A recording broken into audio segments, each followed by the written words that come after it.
নমস্কার, খবরের ডায়েরিতে সবাইকে জানাচ্ছি স্বাগত।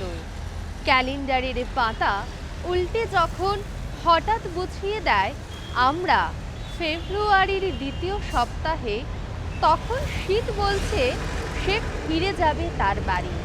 আর বসন্তের প্রথম ডাক নীরবে কানে কানে বলছে আমি এসে গেছি। এই সময় শুধু ঋতু নয়, দেশও খুঁজছে নতুন পথ, পুরনো অভ্যাস ছেড়ে নতুন করে গড়ে তোলার গল্প। আর সেই গল্পেরই এক অধ্যায় বিকশিত ভারত জি রামজি আইন। সম্প্রতি বিকশিত ভারত জি রামজি আইন প্রণয়নকে সামনে রেখে আগরতলার স্বামী বিবেকানন্দ ময়দানে অনুষ্ঠিত হলো এক বিশাল জনপ্রতিনিধি সম্মেলন। রাজ্যের বিভিন্ন প্রান্ত থেকে আসা জনপ্রতিনিধিদের উপস্থিতিতে এই সম্মেলন কার্যত পরিণত হয় এক উন্নয়নমুখী মিলন মেলায়। সম্মেলনে উপস্থিত থেকে কেন্দ্রীয় গ্রামোন্নয়ন এবং কৃষি ও কৃষক কল্যাণ মন্ত্রী শিবরাজ সিং চৌহান স্পষ্ট ভাষায় জানিয়ে দেন, গ্রামীণ বিকাশের নিরিখে সারা দেশে ত্রিপুরাকে প্রথম স্থানে নিয়ে যাওয়াই সরকারের একমাত্র লক্ষ্য। তার কথায় त्रिपुरा হলো অষ্টলক্ষীর পূর্ণ বৈভব কেন্দ্র। प्रधानमंत्री जी ने पूर्वोत्तर को नॉर्थ ईस्ट को कहा अष्टलक्ष्मी, लेकिन ये त्रिपुरा है जहाँ अष्टलक्ष्मी का हर रूप जीवंत दिखाई देता है। জি রামজি আইনের বিভিন্ন দিক ব্যাখ্যা করে কেন্দ্রীয় গ্রাম উন্নয়ন মন্ত্রী জানান, এই নতুন আইনের মাধ্যমে গ্রামীণ কর্মসংস্থানে এক ঐতিহাসিক পরিবর্তন আনা হয়েছে। 100 দিনের কাজের পরিবর্তিতে এখন 125 দিনের কাজের গ্যারান্টি দেওয়া হয়েছে। मेरे ग्राम प्रधान बहनों और भाइयों, 100 दिन के बजाय 125 दिन का रोजगार ये मोदी की गारंटी है। और मोदी की गारंटी का मतलब है गारंटी पूरा करने की गारंटी। अब मांगने पे 100 दिन नहीं, 125 दिन का রোজগার দেंगे। গ্রামীণ এলাকার সার্বিক চেহারা বদলে দেবে এই নতুন আইন, এমনটাই দাবি করেছেন কেন্দ্রীয় মন্ত্রী। তিনি জানান, জি রামজি আইনের আওতায় প্রায় 13,000 কোটি টাকা প্রশাসনিক খাতে ব্যয় করা হবে। कुल बजट इस साल विकसित भारत जी राम जी योजना के अंतर्गत है 1,51,282 करोड़ रुपया और 55,000 करोड़ रुपया इस पर फाइनेंस कमीशन का भी है, जो सीधे पंचायतों के खाते में जाएगा। तो 1,51,282 करोड़ और उसमें जोड़ दो 55,000 करोड़, तो कितने करोड़ हो गए? 2 लाख करोड़ से ऊपर निकल गए। और पंचायतें कितनी है पूरे देश में? 2,86,000 पंचायतें हैं और 2 लाख करोड़ से ज्यादा एक ही साल में आएगा। तो क्या करता था? एक पंचायत को 1.5 करोड़ से देके 1.25 करोड़ लाख रुपए तक मिलेगा एक पंचायत को। मोदी जी ने 8,54,000 करोड़ रुपए से ज्यादा दिए 10 साल में, और अब तो 5 साल में 10 लाख करोड़। অনুষ্ঠানে বক্তব্য রাখতে গিয়ে মুখ্যমন্ত্রী ডাক্তার মানিক সাহা বলেন, গ্রাম উন্নয়ন ছাড়া রাজ্য কিংবা দেশের উন্নয়ন সম্ভব নয়। নতুন আইনে গ্রামীণ পরিকাঠামো উন্নয়নের উপর বিশেষ গুরুত্ব দেওয়া হয়েছে বলে জানান তিনি। তার কথায় এই আইনের মাধ্যমে গ্রামে স্থায়ী সম্পদ তৈরি হবে, যা দীর্ঘমেয়াদে গ্রামীণ অর্থনীতিকে আরো শক্তিশালী করবে। গ্রামের যদি উন্নয়ন না হয় তাহলে আমাদের রাজ্য এবং আমাদের দেশ কোনো সময় উন্নয়ন হবে না। এবং সেই দিশায় মাননীয় প্রধানমন্ত্রী যে কাজ করছেন, একের পর এক কাজ করছেন, এবং যেটাকে বারবার উনি বলছেন যে সবকা সাথ সবকা বিকাশ, বিশ্বাস আর তার প্রয়াস। মেইন উদ্দেশ্য, সেই উদ্দেশ্য হচ্ছে এমজিএন রেগার যে ডিফল্ট গুলো আছে, যেটা আমি একটু আগে বলার চেষ্টা করেছি যে অনেক সময় অনেক প্রোগ্রাম হয়েছে, সেগুলো পরিবর্তন হয়েছে। এখন নিড অফ দ্য আওয়ার, সেই নিড অফ দ্য আওয়ারে সেটার পরিবর্তন হয়েছে। আননেসারি এটাকে নিয়ে এটা মানুষের কাছে একটা বিভ্রান্ত করার চেষ্টা করছে বন্ধুগণ। অনুষ্ঠানের অন্যতম আকর্ষণ ছিল উন্নয়নমূলক প্রকল্পের উদ্বোধন ও শিলান্যাস। কেন্দ্রীয় মন্ত্রী শিবরাজ সিং চৌহান গ্রাম উন্নয়ন দপ্তরের অধীনে 22টি নতুন পাকা ভবন এবং 51টি নতুন রাস্তা নির্মাণের শিলান্যাস করেন। অনুষ্ঠানে আরও প্রদান করা হয় বীমা সখীদের নিয়োগপত্র।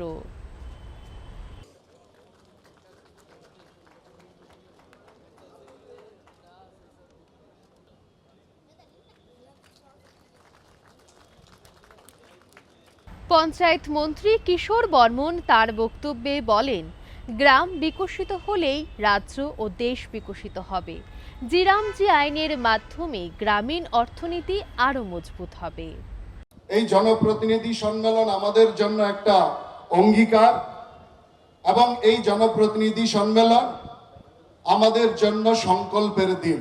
বিকশিত ভারত 2047 সালে গঠনের জন্য বিকশিত গ্রাম গড়ে তোলা আমাদের প্রধান এবং আমাদের মূল অঙ্গীকার।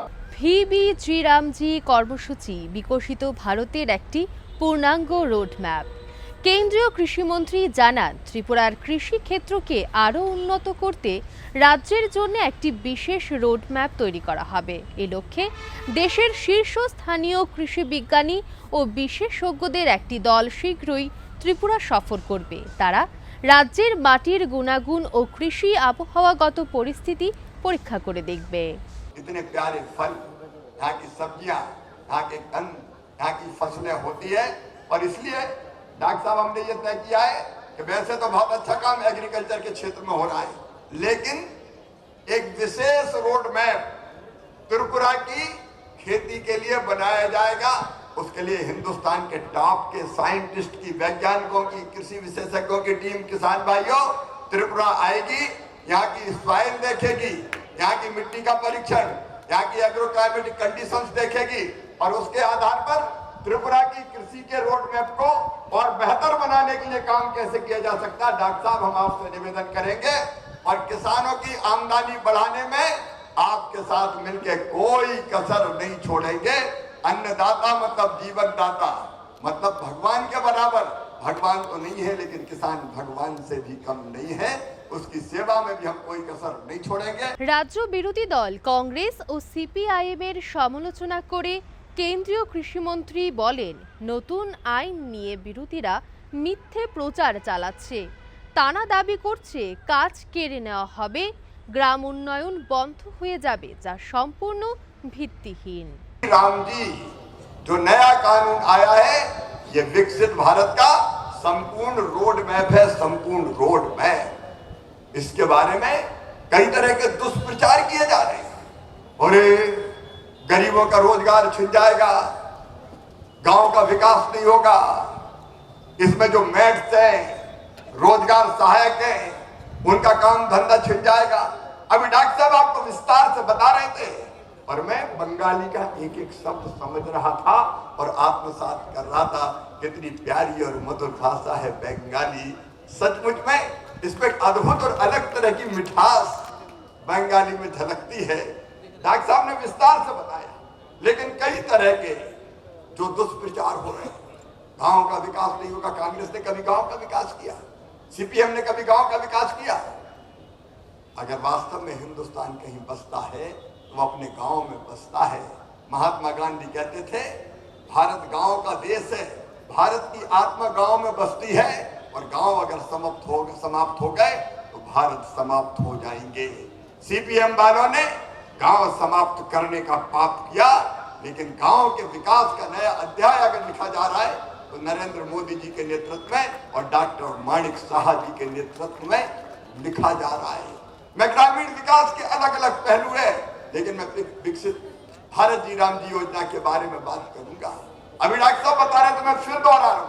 यहाँ ग्राम प्रधान बैठे, मेरे ग्राम प्रधान बहनों और भाइयों, 100 दिन के बजाय 125 दिन का रोजगार ये मोदी की गारंटी है। और मोदी की गारंटी का मतलब है गारंटी पूरा करने की गारंटी। अब मांगने पे 100 दिन नहीं, 125 दिन का रोजगार देंगे। और ये हम ऐसे नहीं कह रहे। अभी केंद्रीय बजट, डॉक्टर साहब आपने देखा होगा, विपल जी तो वहां थे, केंद्रीय बजट में इस योजना के लिए जो प्रावधान किया है वो है 95,600 करोड़ रुपया, और उसमें राज्य का अंश मिला दिया जाए तो कुल बजट का, मेरी बात ध्यान से सुने सब जनप्रतिनिधि, कुल बजट इस साल विकसित भारत जी राम जी योजना के अंतर्गत है 1,51,282 करोड़ रुपया। कितना है एक बार मेरे साथ बताइए ताकि सारा हिंदुस्तान सुन ले और त्रिपुरा के गरीब भी सुन ले। 1,51,000, मेरे साथ बोलिए, 1,51,282 करोड़, और 55,000 करोड़ रुपया इसमें फाइनेंस कमीशन का भी है जो सीधे पंचायतों के खाते में जाएगा। तो 1,51,282 करोड़ और उसमें जोड़ दो 55,000 करोड़, तो कितने करोड़ हो गए? 2 लाख करोड़ से ऊपर निकल गए। और पंचायतें कितनी है पूरे देश में? 2,86,000 पंचायतें हैं, और 2 लाख करोड़ से ज्यादा एक ही साल में आएगा। तो 5 साल में कितना आएगा? 10 लाख करोड़ रुपया गांव के विकास के लिए आएगा। ताली बजा के अभिनंदन कीजिए नरेंद्र मोदी जी का। 10 लाख करोड़ कोई कल्पना करता था? एक पंचायत को 1.5 करोड़ से देके 1.25 करोड़ लाख रुपए तक मिलेगा एक पंचायत को, एक पंचायत। और आप कल्पना कीजिए, अगर ईमानदारी से इस पैसे से काम हो गया तो गांव में कोई विकास का काम बचेगा क्या? आप बताओ, अगर ईमानदारी से इस पैसे से काम हो गया तो गांव का विकास होगा कि नहीं होगा? गांव का संपूर्ण विकास था, संपूर्ण विकास। ये हमारा संकल्प है, ये प्रधानमंत्री का सपना है। लेकिन रो रहे हैं कांग्रेस वाले, सीपीआई वाले, मजदूर बेरोजगार हो जाएंगे, रोजगार छिन जाएगा। तुमने कितना पैसा दिया?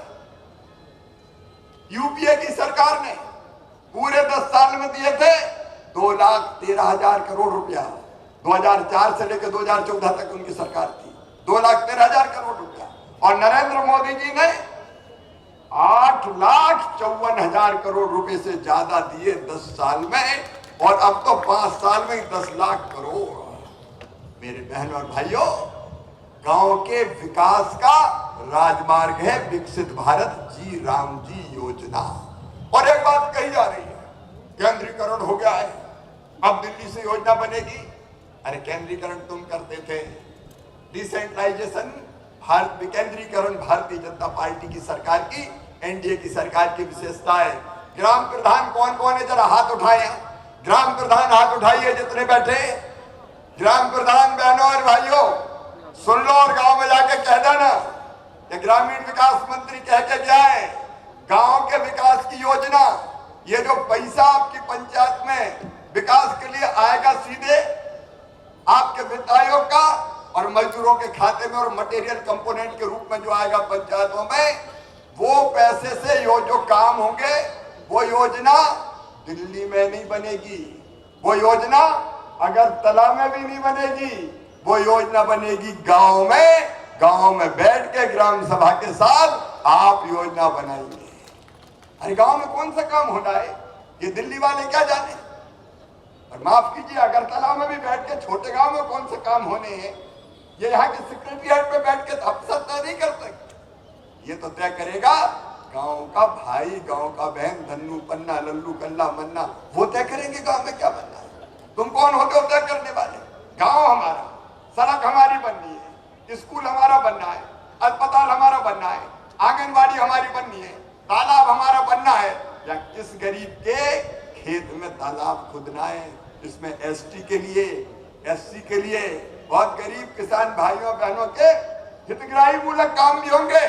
अगर ग्राम सभा तय करती है कि रामलाल के खेत में तालाब की जरूरत है, तो रामलाल के खेत में भी तालाब मिल जाएगा, और उसकी किस्मत भी और तकदीर भी बदल जाएगी पानी से। कौन से काम तय करना है? ये गांव तय करेगा। हाँ, इतना जरूर आग्रह किया है कि एक जल संरक्षण के काम, पानी बचाने के काम, अमृत सरोवर बहुत अच्छे बने हैं। রাজ্যে স্বনির্ভর গোষ্ঠী তথা এসএইচজির সাফল্যের প্রশংসা করে মন্ত্রী বলেন, সরকারের লক্ষ্য রাজ্যের প্রতিটি দিদিকে লাখপতি করে তোলা। किया गया है। आप अच्छा अच्छा सामान बनाती हो, लेकिन उस सामान को बेचने के लिए कई बार अच्छा प्लेटफॉर्म बाजार नहीं मिलता। अब इस बजट में ये प्रावधान किया है, हर जिले में दीदियों एक सी मार्ट खोला जाएगा। केंद्र सरकार एक सी मार्ट खोलने के लिए 7 लाख रुपए से ज्यादा देगी, ताकि उनको अपने जिले में सामान बेचने का मौका मिल जाए। बहनों, आपकी जिंदगी बदलना भाजपा की सरकार का सबसे प्रथम कर्तव्य है, और से एक ने अनेकों योजनाएं बनी, मैं उनके बारे में विस्तार से नहीं जा रहा, लेकिन लखपति दीदी योजना के माध्यम से हर दीदी की आमदनी बढ़े और वो गरीब ना रहे, ये हमारा लक्ष्य है। और इसके लिए पूर्ति के लिए त्रिपुरा सरकार दिन और रात काम कर रही है। इसके लिए भी मैं मुख्यमंत्री जी और उनकी टीम का अभिनंदन करता हूँ। रूरल डेवलपमेंट के साथ अब मनरेगा के लिए तो मनरेगा बदल के विकसित भाभी मनरेगा चल रही है, विकसित भारत जी राम जी हो गई है। मटेरियल कंपोनेंट की आपने बात कही है, जल्दी से जैसे ये बजट होता है मटेरियल कंपोनेंट का पैसा भी डॉक्टर साहब भेज दिया जाएगा, ताकि कोई दिक्कत और परेशानी ना आए।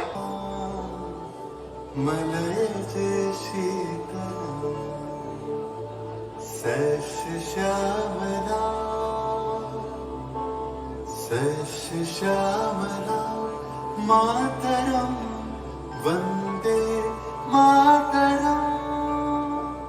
1908 সালের 11ই অগস্ট কিংসফোর্ডে বন্দে মাতরম বলার দোষে যে বালককে বেত মারার হুকুম দিলেন ব্রিটিশ সরকার, তারই পক্ষে দাঁড়িয়ে ক্ষুদিরাম বসু ও প্রফুল্ল চাকি সাহেবের ফিটন গাড়ি লক্ষ্য করে বোমা চালালেন মুজফ্ফরপুরে। সাহেব নিহত হলেন না, তবু নাবালক ক্ষুদিরামকে ফাঁসির হুকুম দেওয়া হলো। জননী কুলহ তুলে পক্ষে শান্তনু বাস দেব তুলে চোখে। অনুষ্ঠান শেষে কেন্দ্রীয় গ্রাম উন্নয়ন এবং কৃষি ও কৃষক কল্যাণ মন্ত্রী শিবরাজ সিং চৌহান আগরতলা থেকে যান গোমতী জেলার উদয়পুরে। সেখানে তিনি ঐতিহাসিক ও ধর্মীয় তীর্থস্থান মাতা বাড়িতে পৌঁছে মা ত্রিপুরা সুন্দরীর দর্শন ও পুজো অর্চনা করেন। শেষে মাতাবাড়ি মন্দির প্রাঙ্গণে উপস্থিত ভক্ত ও সাধারণ মানুষের সঙ্গে তিনি কিছু সময় মত বিনিময় করেন। माँ त्रिपुर सुंदरी के दर्शन करके जीवन धन्य हो गया, मन नई ऊर्जा और उत्साह से भर गया। और माँ से यही प्रार्थना है, सब सुखी हो, सब निरोग हो, सबका मंगल हो, सबका कल्याण हो। त्रिपुरा वासियों पर भी माँ की कृपा बरसे और हमारे संपूर्ण देशवासियों पर भी माँ की कृपा बरसे। हमारा देश लगातार आगे बढ़ता जाए और भौतिकता की अग्नि में दग्ध विश्व मानवता को शाश्वत शांति के पथ का दिग्दर्शन कराए। माँ सब पर कृपा की वर्षा करे। গ্রাম উন্নয়ন, কর্মসংস্থান আর পরিকাঠামোর পাশাপাশি বিকশিত ভারতের আরেকটি বড় ভিত্তি হলো শিশুদের সুরক্ষা ও ভবিষ্যৎ গড়ে তোলা।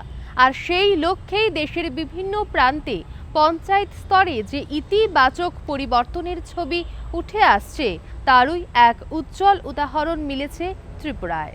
শিশু কল্যাণে এক উল্লেখযোগ্য মাইলফলক স্থাপন করেছে উত্তর ত্রিপুরা জেলার কদমতলা আদি ব্লকের অন্তর্গত ফুলবাড়ি গ্রাম পঞ্চায়েত। মোট ৫,৭৯৮ জনসংখ্যা অধ্যুষিত এই পঞ্চায়েতে শিশুদের শিক্ষা, স্বাস্থ্য, নিরাপত্তা ও সার্বিক বিকাশ নিশ্চিত করতে ধারাবাহিক ও কার্যকর উদ্যোগ গ্রহণ করে চলেছে। এই অনন্য সাফল্যের স্বীকৃতি স্বরূপ ফুলবাড়ি গ্রাম পঞ্চায়েতকে জাতীয় পঞ্চায়েত পুরস্কারের আওতায় শিশু বান্ধব পঞ্চায়েত পুরস্কারের জন্য মনোনীত করা হয়েছে। গোটা বিষয় নিয়ে রাজ্য ও কেন্দ্রীয় সরকারকে ধন্যবাদ জ্ঞাপন করেছেন পঞ্চায়েতের উপপ্রধান মোহাম্মদ আব্দুল সালাম। তো স্যার, এটারে তো বাচ্চা টোটাল আছে 62, এর মধ্যে এইচসিএম এর একটা পার্ট আছে আর টিএইচআর এর একটা পার্ট। এইচসিএম হইল 32, ডেইলি স্যার 32-র মধ্যে তো নিয়মিত এটা অ্যাটেন্ডেন্স যেরকম হওয়ার হয় বুঝছনিতে প্রায় 100%ই হয়, অন্যদিন 2-একজন একটু কম আসা যাওয়া করে। তবে নিয়মিত যেটা মর্নিং 6 দেওয়ার এটাও আমরা দেওয়া যায়, যেটা টিএইচআর দেওয়ার এটাও দেওয়া যায়, বাচ্চারা সব নিয়মিত পায়।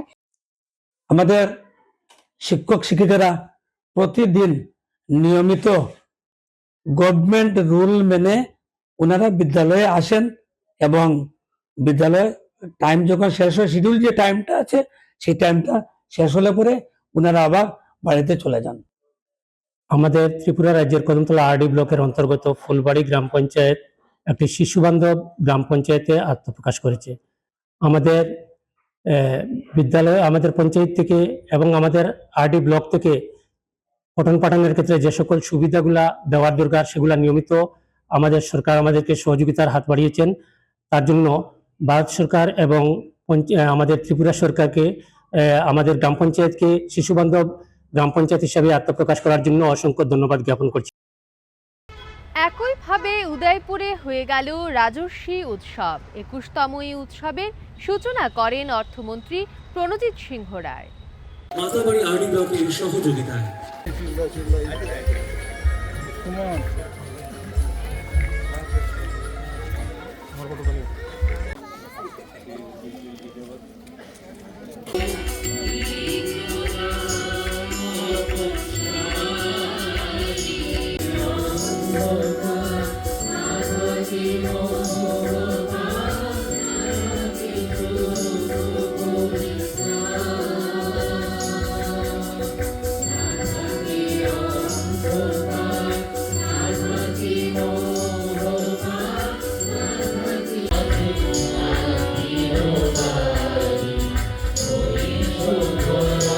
অন্যদিকে শহর আগরতলায় ট্রাইবাল রিসার্চ ও কালচারাল ইনস্টিটিউটের উদ্যোগে দুদিন ব্যাপী জাতীয় স্তরের ক্রাফট মেলা ও ঐতিহ্যবাহী হজাগিরি নৃত্য উৎসবের আনুষ্ঠানিক সূচনা করেন রাজ্যের জনজাতি কল্যাণ মন্ত্রী বিকাশ দেববর্মা।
মিডিয়া বন্ধুদেরকে আজকে এখানে 2 দিনের ক্রাফট মেলা হচ্ছে এবং হজাগিরি ডান্স ফেস্টিভ্যাল হচ্ছে আমাদের এখানে। আমাদের ক্রাফট মেলা 2 দিনের জন্য চিলড্রেন পার্ক মাঠে। এটা আমাদের যে ঐতিহ্যগুলি তোলার জন্য, হারিয়ে যাওয়ার যেগুলি জিনিস, এইগুলিকে আমরা সংরক্ষণ করার জন্য আমরা টিআরআই এর মাধ্যমে এই প্রোগ্রামটা হচ্ছে। আমার সঙ্গে আছে আমার ডিপার্টমেন্টের ডাইরেক্টর এবং বিসি ভাইস চেয়ারম্যান আছে এবং সমস্ত আমার এই মেলার মধ্যে আমার জনজাতি ভাই বোনরা আছে এবং এখানে কাউন্টারও খোলা হয়েছে সাব ডিভিশন ওয়াইজ। 2 দিন মেলা হবে। মূল লক্ষ্য কি? মূল লক্ষ্য হলো আমাদের যে হারিয়ে যাওয়া আমাদের ক্রাফটগুলি, যেটা হস্তশিল্প, যেটা বানানো আগে আমাদের চিরাচরিত্র, যে ওইগুলি যেমন হারিয়ে না যায়। আমাদের ডিপার্টমেন্টের উদ্দেশ্য হলো আমাদের যে চিরাচরিত্র, যে আমাদের ট্রেডিশনাল, যে আমাদের হ্যান্ডিক্রাফট, যে হাতের তৈরি, এই জিনিসগুলি আমাদের এখন যে নিউ জেনারেশন, এগুলি বহুত জিনিস আমাদের হারিয়ে গিয়েছে। এটাকে আমরা সংরক্ষণ করার জন্য, আমাদের তোলার জন্য, আমাদের নিউ জেনারেশনের কাছে তোলার জন্য এটার উদ্দেশ্য, মেন উদ্দেশ্য। এবং হজাগিরি ড্যান্স হবে, বিভিন্ন ট্র্যাডিশনাল আমাদের যে ট্রাইবাল ট্র্যাডিশনাল কালচার এগুলি হবে। তার জন্য আমি মোদিজিকে ধন্যবাদ জানাই এবং রাজ্যের জনপ্রিয় মুখ্যমন্ত্রীকে ধন্যবাদ জানাই এই যে আমাদেরকে এই সুযোগ দেওয়ার জন্য। আগামী দিন টিআরএর মাধ্যমে আপনারা শুনলে অত্যন্ত খুশি হবেন যে আমার ডাইরেক্টর সাহেব যে নতুন উদ্যোগ নিউ কনসেপ্ট নিয়েছে যে আমাদের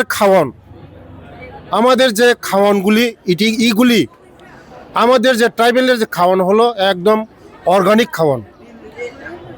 আমাদের জনজাতিরা ম্যাক্সিমাম আয়ু কমসে কম 100-150 বছর বাঁচে, কারণ আমরা ট্র্যাডিশনাল খাই। আমার বাবা এখনও জীবিত আছে, 110 বছর হয়েছে, আমার থেকে আরও তাগড়া, কারণ ওরা অর্গানিক খেয়েছে। তার জন্য আমাদের যে খাওয়ানগুলি, তেল ছাড়া খাওয়ান, তেল কম খাওয়া, মশলা কম খাওয়া, এগুলি আমাদের যে অর্গানিক খাওয়ানগুলি আমরা এই ত্রিপুরা রাজ্যের মধ্যে বাঙালি সমাজকেও আমাদের এই চাখুই, গুদক, বেরমা বুতুই, চাটাং, বিভিন্ন আমাদের যে খাওয়ানগুলি এই বাঙালি সমাজকেও এই খাওয়ানটা শেখার জন্য ব্লক লেভেল পর্যন্ত ট্রেনিংয়ের ব্যবস্থা করা হয়েছে। আগামী দিন আমাদের যে খাওয়ানগুলি ওটাও আমরা ধরে রাখার জন্য এগুলি আমাদের ডাইরেক্টর সাহেব নিউ কনসেপ্ট। আর আমাদের যে ট্রাইবেলের যে আগের যে কালচার, রীতিনীতি হারিয়ে গিয়েছে, অনেক জিনিস হারিয়ে গিয়েছে। গ্রামগঞ্জের মধ্যে এখন খুল কীর্তন পাওয়া যায় না, কীর্তনের দল পাওয়া যায় না। এখন আমাদের ডাইরেক্টর নিউ কনসেপ্ট করেছে যে আমরা উদ্যোগ নিয়েছি যে আমাদের যে হারিয়ে যেটা গিয়েছে এগুলির আরও রিভাইভ করা, নতুন রিভাইভ করা, কোল কীর্তন বাজনা এগুলি আরেকবার নতুন কনসেপ্টে আমরা নিয়ে আসার জন্য এইগুলি আজকে নতুন এই আমাদের দুদিনের মেলা হচ্ছে। আগামী দিন আমাদের যে হারিয়ে যাওয়াগুলি এই যে আরেকবার তুলে ধরার জন্যই এই মেলাটা মেন উদ্দেশ্য এটাই। এই ছিল আজকের খবরের ডায়েরি। আজ এখানেই শেষ করছি খবরের ডায়েরি। খুব শিগগিরই আবারও দেখা হবে আপনাদের সঙ্গে। ততক্ষণ অবধি সবাই ভালো থাকুন, সুস্থ থাকুন। নমস্কার।